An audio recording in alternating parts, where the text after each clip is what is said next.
Bonjour et bienvenue à la troisième vidéo du chapitre statistique du programme de troisième.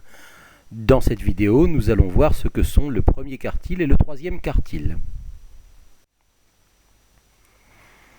Comme souvent en statistique, on va commencer par un exemple. Donc on a demandé à 36 élèves d'un collège combien de livres avez-vous consulté au CDI le mois dernier. Et voici leurs réponses. Bon, on peut voir que 3 élèves n'ont consulté aucun livre, que 5 élèves ont consulté un seul livre, 6 élèves ont consulté 2 livres, etc. Alors je vais vous demander de compléter les phrases suivantes en écrivant à chaque fois le plus petit nombre possible à la place du cadre qui masque la réponse. Voilà, donc réfléchissez-y, réfléchissez au sens de cette phrase, mettez la pause et essayez de voir quel est le nombre qui va derrière le cadre bleu, sachant que c'est le plus petit possible.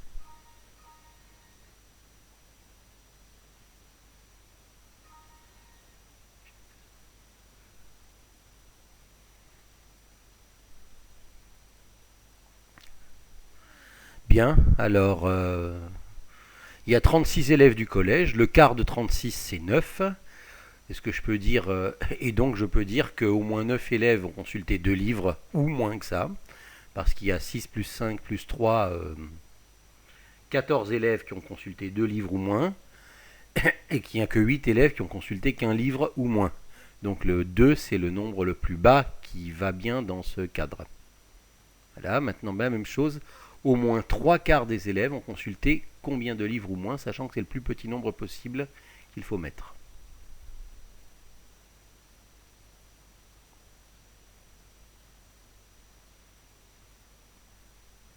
Le quart de 36 c'est 9, les 3 quarts de 36 c'est 27. Donc on va cumuler les effectifs jusqu'à dépasser 27. Donc on additionne les effectifs de gauche à droite jusqu'à ce qu'on dépasse 27. 3 plus 5 ça fait 8, 8 plus 6 ça fait 14. 14 plus 7 ça fait 21, 21 plus 3 ça fait 24, 24 plus 4 ça fait 28. Donc c'est au nombre de livres de 5 que je m'arrête. Je peux dire qu'au moins 3 quarts des élèves ont consulté 5 livres ou moins. Voilà. On dit dans ce cas-là que le premier quartile de cette série statistique est 2 et que le troisième quartile de cette série statistique est 5.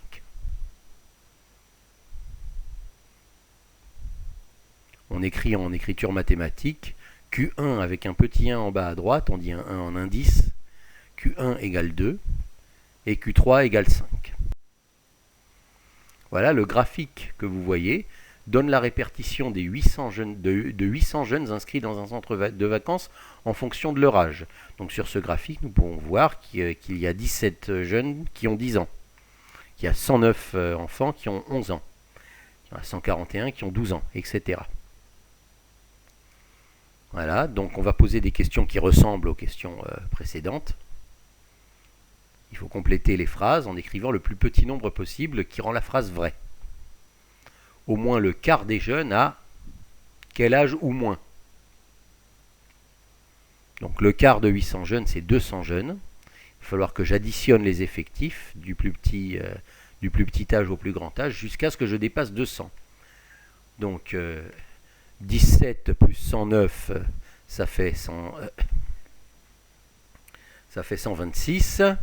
126 plus 141, je vois bien que je vais dépasser les 200. Donc il faut que je rajoute les 141, c'est-à-dire qu'il faut que j'arrive jusqu'à 12 ans.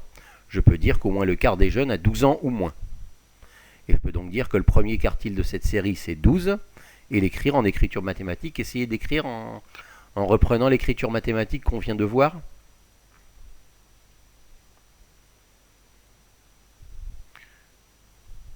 Mais on verra tout à l'heure, au moins 3 quarts des jeunes ont 3 quarts de 200 jeunes, c'est 600 jeunes. Donc il va falloir continuer à additionner 17 plus 109 plus 141, etc. jusqu'à ce qu'on dépasse les 600 et aller voir à quel âge ça correspond, à quel âge on a dépassé les 600. Et on voit que c'est 15 ans. Le premier quartile de cette série est 12, ce qui s'écrit Q1 égale 12. Essayez de compléter la phrase qui manque.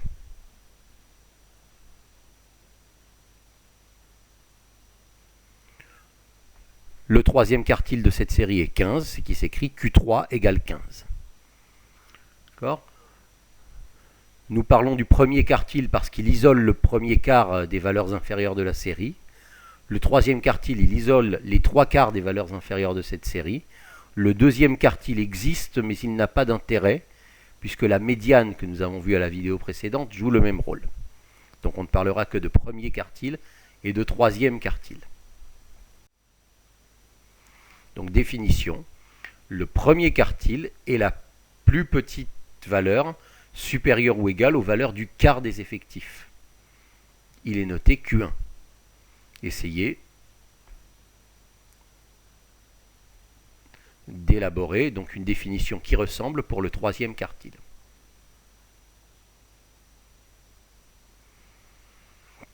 Donc le troisième quartile, c'est la plus petite valeur qui isole cette fois pas le quart, mais les trois quarts des effectifs.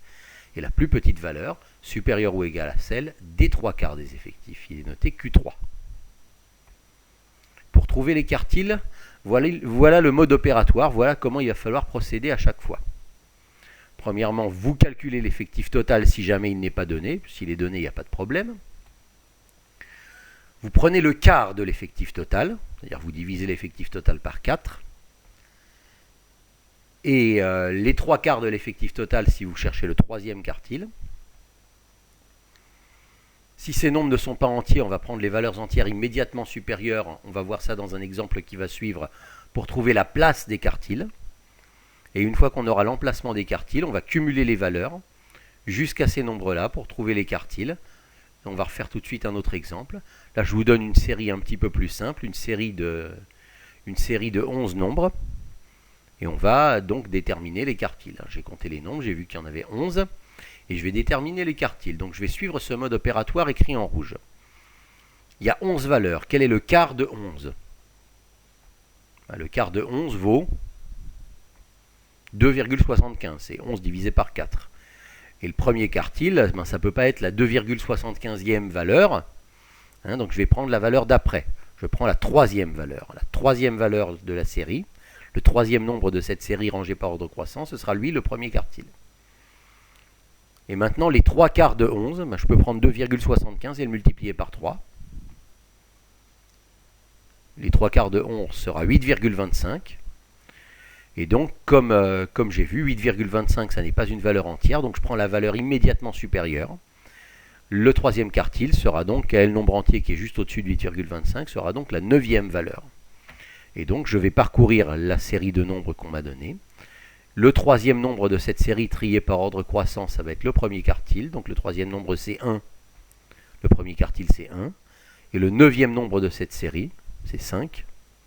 Le troisième quartile, c'est 5. Voilà le mode opératoire qu'on va répéter à chaque fois pour trouver le premier quartile et le troisième quartile.